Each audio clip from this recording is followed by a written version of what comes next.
I think we'll get started now. Good morning. I want to welcome everyone to our area focus webinar on operations management at the DeGroote School of Business. I'm Victoria. I'm the recruiter for the undergraduate programs at the DeGroote School of Business.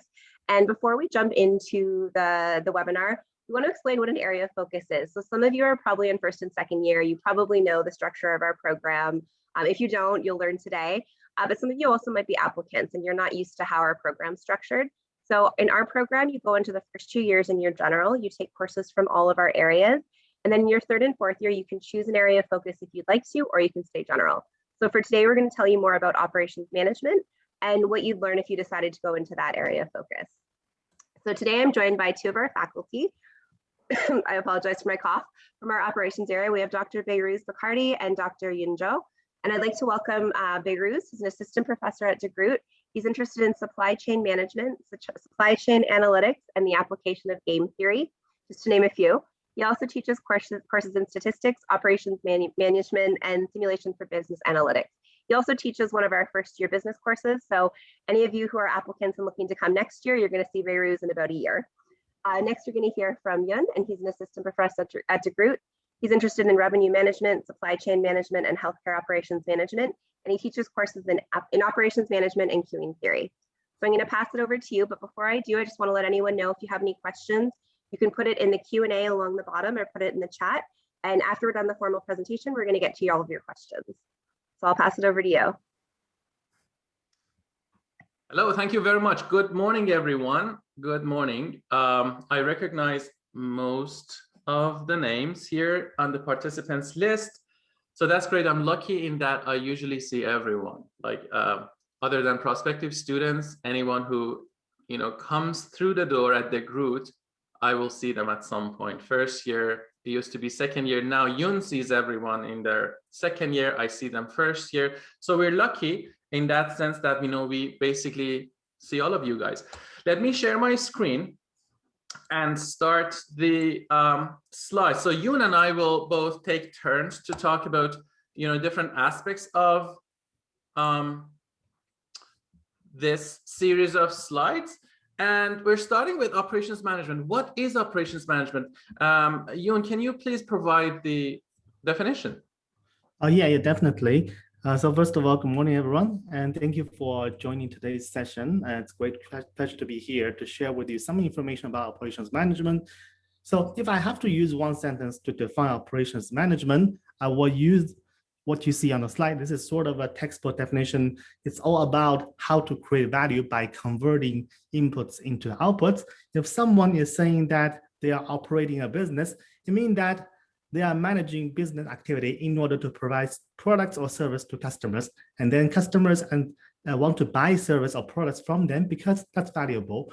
And I think Behrouz can provide perhaps a more interesting and concrete idea and example for this definition. Thank you, Yun. Absolutely. Converting inputs into outputs. Now, this is very general. Of course, as you mentioned, this is a textbook definition. What does it really mean, converting inputs into outputs? Pretty much it means everything. That is one of the things about this area. This area is very broad. And as Yun, you will have Yun in operations management. And as he talks about this in the course, operations management is one of those areas where you learn all aspects of the business. It's not very, very specialized in some areas. We have specializations, but as operations managers or as people who are tackling operations management related issues, you would be learning the business from the ground up, pretty much all aspects of the business. Let me talk about a simple example, very, very simple, something that we see every day, well, hopefully very soon, like grabbing a cup of coffee, right? Just grabbing a simple cup of coffee, think about it. You enter the coffee shop, you wait in line, maybe not too long, hopefully not too long. This is all parts of the business, right? As you come into the coffee shop, how long you have to wait?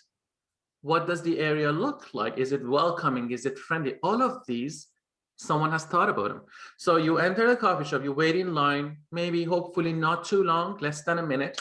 You get to the counter. You have a selection of items and there's variety and there's choice. You get to choose what you want. They have it. All of these are very important things that we just take for granted every day. Of course, they have cappuccino. Of course, they have whatever I want, right? It's on the menu. They got to have it. Yes, they got to have it. Someone has thought about it. Someone has prepared it so that it's there at the right price. These are very, very important, and there are no small issues. So yes, you have that choice. You get your coffee. It's at the right temperature. It's at the right price. Very important.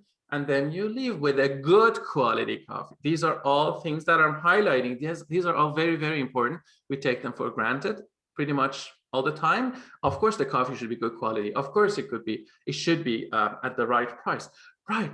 But there needs to be a huge series of events working together, hand in hand, for all of this to happen. Quality. It has to be good quality. What does it mean? It means the suppliers should be producing with good quality. Does every supplier produce with good quality? No. Someone has to go find those suppliers, evaluate them based on different criteria, not just quality, but also responsiveness, also reliability. All of that should be taken into account. So suppliers should be selected. Relationships with suppliers should be maintained. Someone needs to, or a system needs to, bring those coffee beans to the place where they are roasted and ground, right? All of these, transportation is very, very important. So we have suppliers, supplier selection, supply evaluation, we have transportation, we have quality. Someone needs to do that quality assessment. How do we do that? Maybe through statistical process control, statistical quality assurance.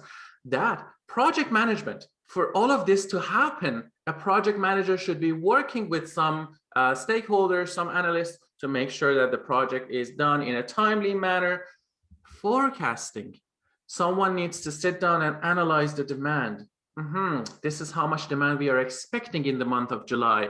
Oh, pandemic happened. This is going to be our demand over the next 5 months. Oh, no, over the next 8 months. Oh, no, over the next 1 year. All of this, very, very important. I have location, human resources. That is also part of the entire picture. Scheduling of the human resources. I talked about transportation, scheduling, routing, capacity. How much capacity do we have? Inventory management. How much do we order from the supplier? Is the supplier ready to deliver anytime you want? No, the supplier only delivers once every 3 weeks. So we have that restriction. How do we order? How much do we order so that we don't end up with too much and we don't end up with too little coffee beans? All of that. The equipment, all of this part of the supply chain. So why am I talking about all of that? Because all of these will affect the bottom line. And I'm not just going to say the bottom line is the price. It is, of course, but there's also more to the price. Remember good quality. Remember choice. Remember variety. These are very, very, very complicated decisions. Operations management. Let me move to the next slide, and Yoon will be talking about the history of operations management, please. Thank you, Behrouz. So this discipline called operations management is changing because the society is changing. In the old days, pretty much most of the products were made in small workshops. As a result, the level of productivity is somehow low. Historically, operations management has made significant contribution to the increase of the productivity in the society. I'll give you one example. Over 100 years ago, Henry Ford, the boss of Ford, and he sort of implemented the very first moving car assembly line in order to improve productivity. Actually, not much new technology it was used. However, just by merely rearranging the way they assemble car, they were able to significantly increase the level of productivity. It used to take them about 12 hours to get one vehicle assembled. But then after they implemented the moving car assembly line, they were able to reduce the time required to assemble one vehicle from more than 12 hours to about 1 hour and a half. And that's a huge increase in terms of productivity. Now, these days, things are, again, very different from what we used to see like 20 years ago, 30 years ago, because the society keeps changing. The new technology, the new business models are booming. And first of all, the emphasis of the society, of the economy sort of shifted from manufacturing to service.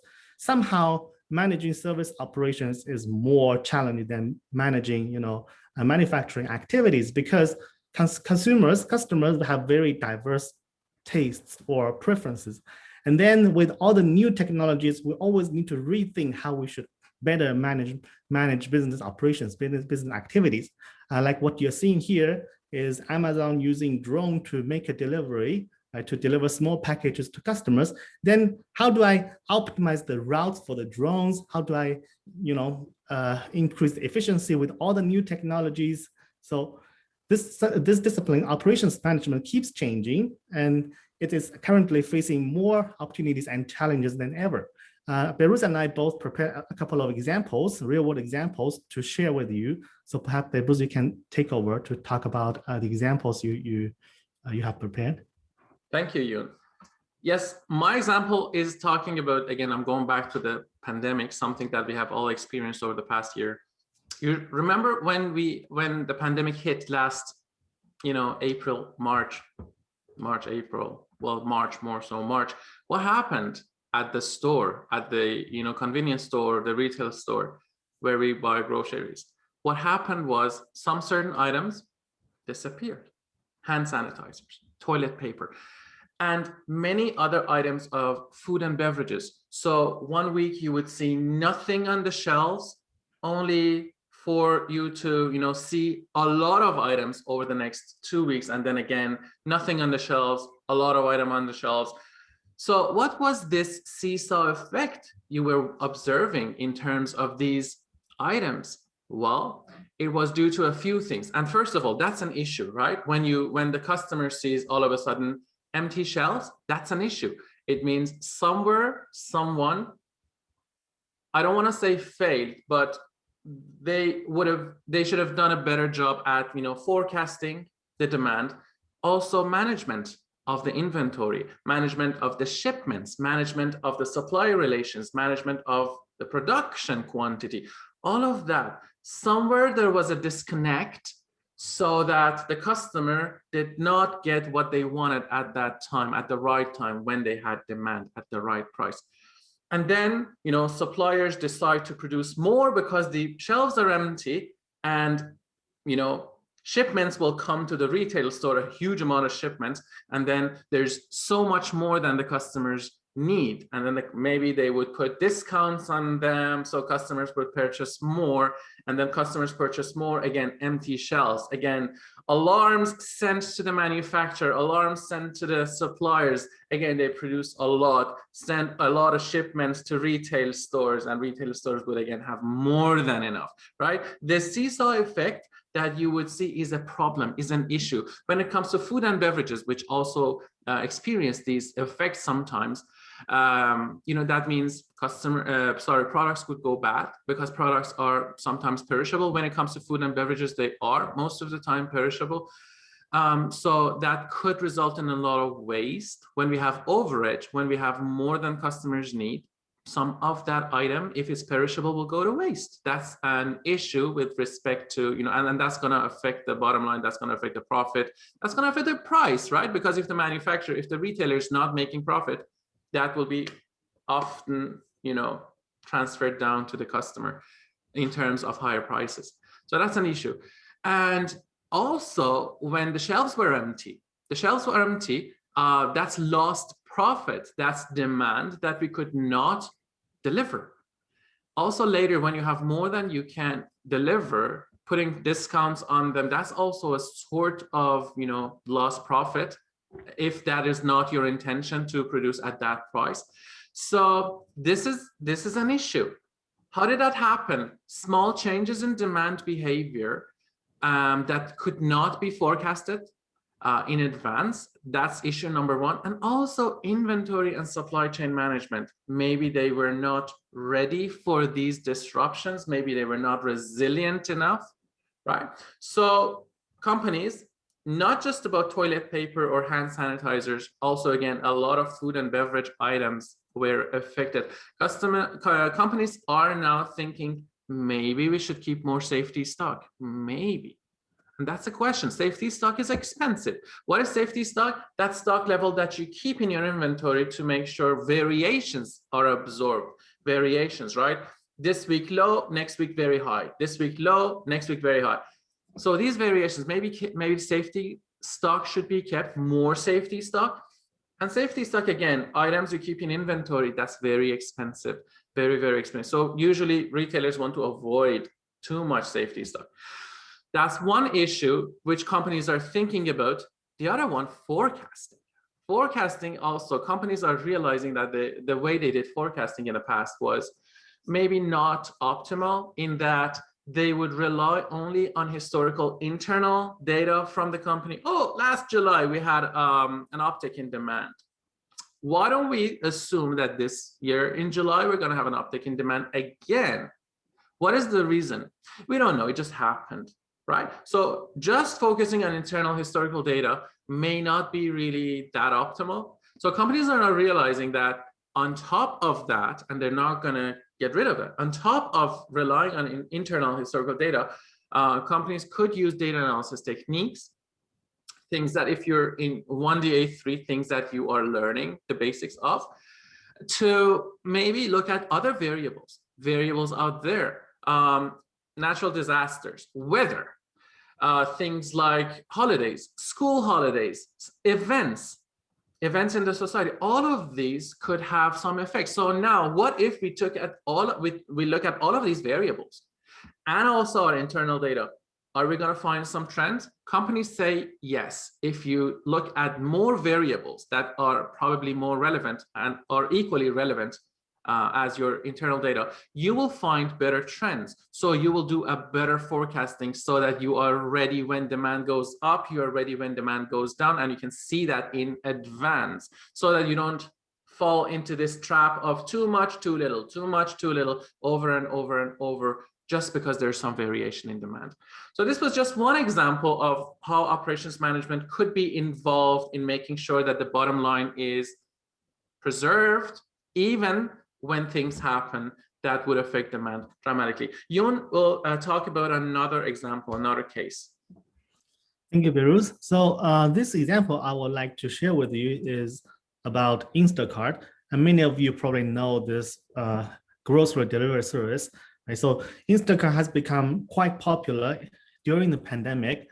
Say that as a customer, you want to buy some grocery items, maybe from Walmart, Fortino's, or Costco, or any other retailer, but you don't want to go there yourself. Probably in the middle of the pandemic, many people think it's not that safe to go out to get too much contact with other people, right? Or maybe, well, I have something better to do. I'd rather prefer to stay at home. Then what you can do is that maybe we can submit a shopping list to the mobile app developed by Instacart. And then they will look at your shopping list and share it with a number of people who are called shoppers. Who are those shoppers? These are independent contractors who are interested in earning some money, by providing some delivery services, right? So very different from traditional delivery service. Instacart actually does not have a fleet of couriers. Instead, they rely on those independent contractors, and those shoppers, they will try to pick from the shopping list submitted to Instacart, and then they will go Walmart or Costco or Fortino's to complete the shopping for the customers. Then once the shopping is done, they will drive and make deliveries to the customer's home. So this is a new business model that arose, I think, in the past decade. Probably they become popular a few years ago and become very popular in the middle of the pandemic. Well, like many other businesses, like many of the issues Behrouz mentioned, they do a lot of operations management. For example, first of all, they need to think about the staffing problem. What do I mean by the staffing problem? It's very simple. It's just to figure out how many shoppers they want to use, right? So if you have too many shoppers and then most of them end up being idle, so that they don't get the chance to make some money, that's bad. If you have too few shoppers, then the waiting time of the customers are going to be very long because you don't have the capacity to satisfy or to fulfill all the customer demand. So you need to balance supply with demand. And things are a bit tricky in the case of Instacart because they sort of don't have direct control over the shoppers because shoppers are independent contractors. They are self-scheduling. They determine when and where they want to work. So how do you implement the right mechanism, the right payment rate in order to, induce or to lure out all the shoppers to work for you, right? Yeah, you don't want too many of them to show up. There's a lot of optimization to be performed on this regard, right? And then once you have a number of shoppers coming out to work for you, how do you make assignment of customers' orders to the shoppers? Probably you don't want to assign any order that is placed in Hamilton to some shopper who is located in Toronto. That's not very efficient, right? And then once a shopper received some of the customer orders, how do you, as the platform, Instacart is the club platform, how do they recommend the possible routes for the shoppers to visit the different grocery stores to pick up the items and make delivery? How to make the whole thing very efficient, right? The whole idea of operations management is try to make things more efficient. If you can make things more efficient and there's more money on the table, and then you can make higher profit and also probably make a better contribution to the society. I just quickly went over this example. The way to make everything efficient is actually quite involved. Our area has prepared some case studies related to this example and other examples through the Discord channel. If you're interested, you can take a look. And also some of our courses we'll be talking about some models you can use to solve this kind of problem faced by Instacart and faced by other businesses. And this is pretty much what I have in mind for this specific example. And now we have looked at all those different examples. I think some of you may be interested in what kind of career opportunities, what kind of certification are available for people who are interested in operations management. And Behrouz actually has something to say about that. So Behrouz, can you? Sure, thank you, Yoon. Yes, beyond the classroom, what are the trajectories? Well, pretty much many trajectories, different career paths, and these are only a few items on the list. There's many different ways you can be involved in operations management. Some of them would be involved in many different aspects of operations management at once, and so those would be careers that are categorized under the operations manager. But there are also cases, there are also trajectories where that are focused on specific areas. For instance, when you talk about analytics, any analytics related operations, any analytics related position would be focusing maybe on the marketing aspects, maybe on the forecasting aspect, different specific aspects of work that is done with respect to operations management. Consulting positions, there are many different consulting positions that or consulting companies that would hire people with operations management skills, and your role would revolve around addressing, again, different areas of operations management. As we have discussed, it could be forecasting, it could be quality, it could be supply chain management, it could be transportation, logistics. All of these areas could be addressed. So it's quite wide and broad areas that could be involved in operations management. And as you might have noticed, they kind of cover the entire operations. Basically, that's why it's called operations management, operations of businesses. Be it if, regardless of if it's a product that's being produced or services. There are some certifications that you can pursue. Specifically at DeGroote, if you take these courses that you see on the screen, and also I think a couple of courses from the information systems area, then you would be eligible for the exam of the advanced SAP certification, a very important. A lot of companies now are using SAP. SAP suites are very present in companies from different industries.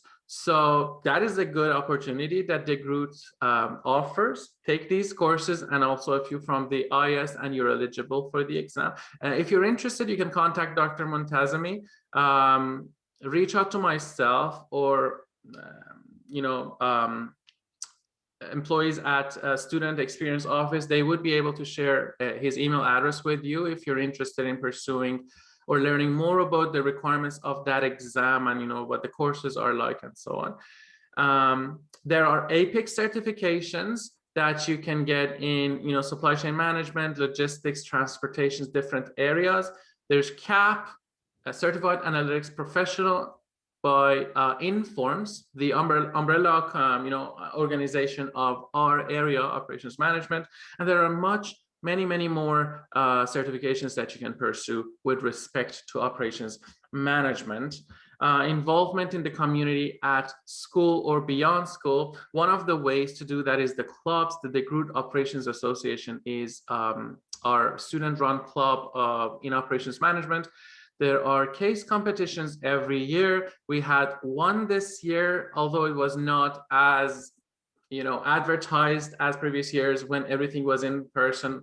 But hopefully starting next year, things will be back in normal. Hopefully, let's see. But yeah, so that is also a very good opportunity for you to get involved in more operations related activities.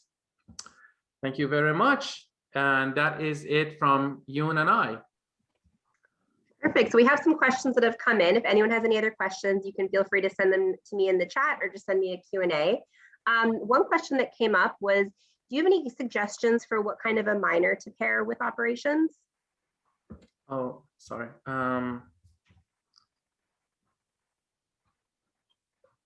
Well, honestly, I would say what kind of minor to go with operations? Pretty much anything. This is your undergraduate years. You should learn as much as possible. So just go with your heart. Whatever you decide would be a good choice, because all areas are important, all areas are beneficial, all areas are doing something to improve businesses and the lives of people. So just go with your heart. Whatever you desire is good. Yeah, I agree. And also, some people are major in finance and they choose operations as a minor. I think that perhaps it's also a very good idea, right? So because, well, some people want to major in operations, but some people are more interested in other areas. But I think it's always a good idea to keep in mind that operations management is about making things more efficient. So, I mean, even you are doing finance, you're doing marketing, even if you are a medical doctor, right? So who doesn't need a tip or two to become more efficient? And it is indeed the case, whatever major you pick, maybe you become a surgeon, maybe you become a marketing specialist, right? At some point, you will get into the middle or senior management position, and then that's when you need to keep all the business activity you are responsible to oversee, to monitor, to manage, make them more efficient. And then some principles from operations management, I think that's definitely going to be very, very helpful. Okay, thank you. The next question I have is sustainability a big issue or big concern in operations? Yeah, so I think definitely there is actually a whole branch of operations that actually operations management actually focus a lot more on sustainable operations. Like, for example, these days the electric vehicles are becoming increasingly popular because they are perceived as somehow more green, right, more sustainable. Once you deployed all the electric vehicles, for example, maybe in the future, a taxi company or a ride-sharing company says that I will only want green vehicles, the electric vehicles, to be on our platform. Right? So there are some unique features about those green vehicles because they operate on batteries. Right? Then, if you have to recharge a battery, usually it's quite time consuming, right? And so some people come up with this idea of maybe using swapping battery strategies instead of, let the vehicle go to the charging station to charge. And then how do you develop more efficient ideas, novel ideas to make things more efficient and for this new technologies and new business models. And I think there's plenty of opportunities for us to think about, to come up with some new ideas related to sustainable operations. Absolutely. And let me just add one more example, closed loop supply chains, where you take into account the entire chain, not just from the manufacturer and wholesalers, distributors, to retail stores, to come to customers, and also back from the customer. The waste, electronic waste, is an issue right now. Needs to be collected from the customer, needs to be brought back to a point where it could be processed, maybe back at the manufacturer, maybe at the company that could process electronic waste. So definitely for you to develop a network that could reach out to customers and do all of this at the right price so that it would not affect the price to the customer and it would be safe to the environment is a very, very important issue. Just another aspect of how present operations management is in sustainability. Perfect, thank you. A good follow-up question. What would you say about the future of operation management? Is it a growing career? You want to take it away? Yeah, maybe I can say a couple of things about this. So I think, first of all, the future is always uncertain, and certainly is sort of a major focus in operations management. We don't exactly know what might happen in the future, but according to what things are looking right now, I think it is growing because first of all, even traditionally, and people want to be more efficient, right? But then these days, there are a lot of things about AI, about analytics, and their operations management is about how to solve the problems faced by the companies based on the new situation they're facing. I would say many of the graduates from commerce programs and MBA program, they probably end up going to become a consultant, right? So because there are tons of problems need to be solved by people who actually performs operations management.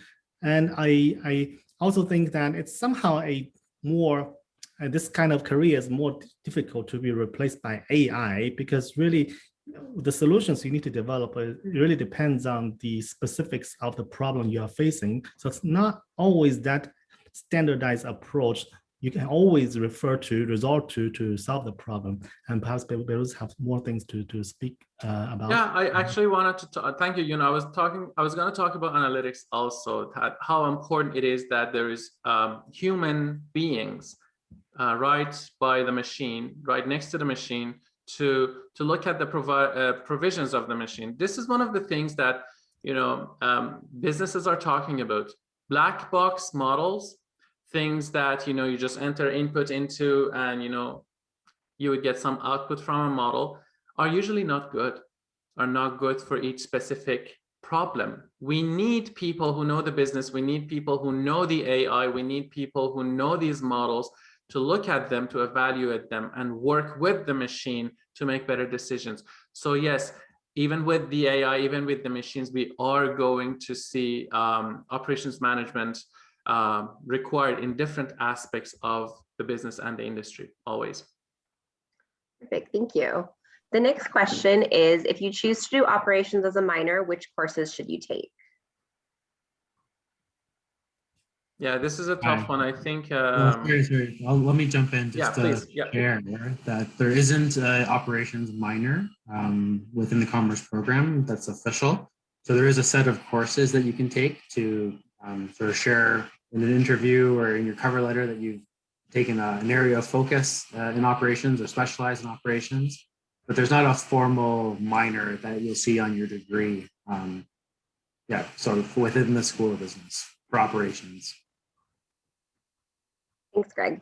The next question, a student went to visit, I think it's Stelco at the Ron Joyce Center, and they heard from an operations manager that he would be working every day of the week. Is that schedule normal for someone in the operations management field? So I was like, it's really, I personally, I don't like this kind of culture, this kind of, things, asking people to work every day. But unfortunately, and sometimes this happens, it's all different because different companies have different kind of styles, right? So because I think, some places it's kind of the pressure is very high. Like Amazon, I heard that they have a very fast pace. Other companies like Starbucks, they are I mean, the atmosphere there is a bit relaxed. And unfortunately, I think because sometimes people emphasize efficiency, this does lead to some problems. And so in general, I think may not be a good idea. And there's a growing emphasis about in operations management, also about how to balance work and life, how to make things more efficient without creating all those undesired issues, and also ethical issues and other issues, right? To make things more balanced. I think this is definitely not the norm of the society, and I think even though it exists, but I don't think it's that universal. And maybe Behrouz can also. Yeah, sure. I would also like to provide a personal opinion. I'm not commenting on any company's specific processes, but I personally believe that if things are out of the ordinary, if things are out of balance, that's usually a symptom of a disconnect somewhere. Someone somewhere is not managing some operations properly. That will put a lot of strain on parts of the organization. Things are out of balance. When things are out of balance, that is often a symptom, a sign of an issue. So, and this is not just related to operations. I would believe anywhere in any organization, if people in some areas are strained more than they can manage, more than what we know as a standard typical work day, that is a sign of some disconnect, some gap, some issue somewhere. Great, thank you. The next question, this might be a question for Greg. Is there a specific number of courses in an area that's needed to make it a specialization, or are specializations kind of self-declared? So they are self-declared, but just be prepared to back up why you've decided to disclose that you specialize in operations and management in another area. So that's where the designations and certifications come in to be very handy, to say, I specialize in operations management. I took these particular operations management courses, and I did the SAP certificate. I think people would understand that quite well. But again, it is up to you to position yourself, having taken these courses and these opportunities through the different clubs and associations, as well as external designating bodies, to really tell that story. And again, that's also where you can help complement your studies. I think we talked about it a little bit earlier today, but I would imagine, and I'll look at Behrouz and Yoon to see if you think mathematics would be beneficial to augment your operations studies, or some different software packages outside of SAP, PeopleSoft, I don't know, might be helpful as well.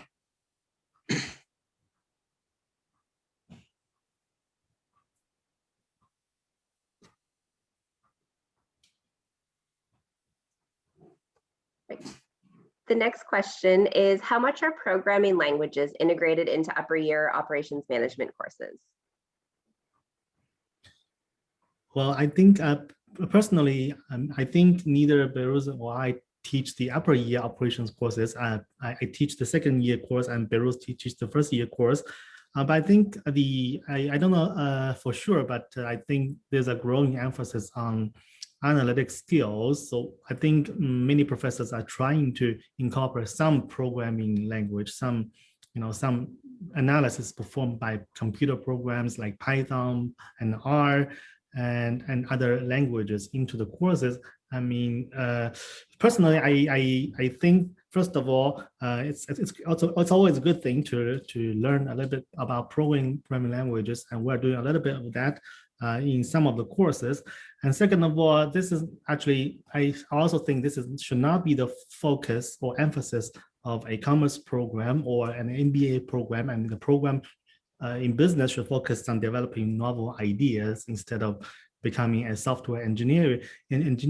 But whenever you need to do some programming, or whenever you're interested in do something, I think it's always a good idea to pick a problem, maybe some interesting problem from the courses, maybe some real world problem, and then learn it sort of from on an on-demand basis. Whenever you need it, to do something. And perhaps Behrouz can speak to that a bit more. And Behrouz also is developing some programming course, I think. Yeah, no, it's not a programming course, but well, it's actually 3DA3. I don't know, Greg, is that considered an operations elective? I don't know. It is, right. 3DA3 is an upper year elective that with a theme that is involved in programming languages. We're using R in that course. So we'll be using different analytics. We'll be looking at different analytics issues with around the theme of forecasting. So it's predictive analytics. And because we're working with the machine, we're working with our computers, we need language to talk to the computer, and that would be, this language would be R, the programming language we'll be using in that course. So that course is being offered for the first time next year. Yep. So that is one of the courses I know for sure that has, but you know, if you don't know any languages, or if you don't know that language, don't worry, we'll learn that in that course. So you don't need to come into the course with prior knowledge. Perfect, thank you. Good suggestion for what courses to take in the next year or two. The next question is, what are some postgraduate degree options for the field of operations management, and how useful would this be in a professional career?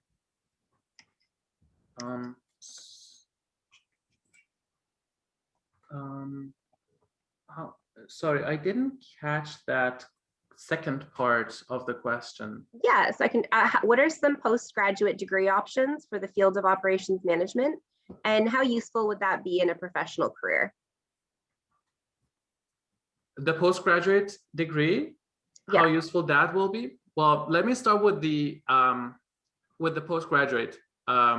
Basically, we have the MBA program as a one of the usual paths from the undergrad to the graduate school.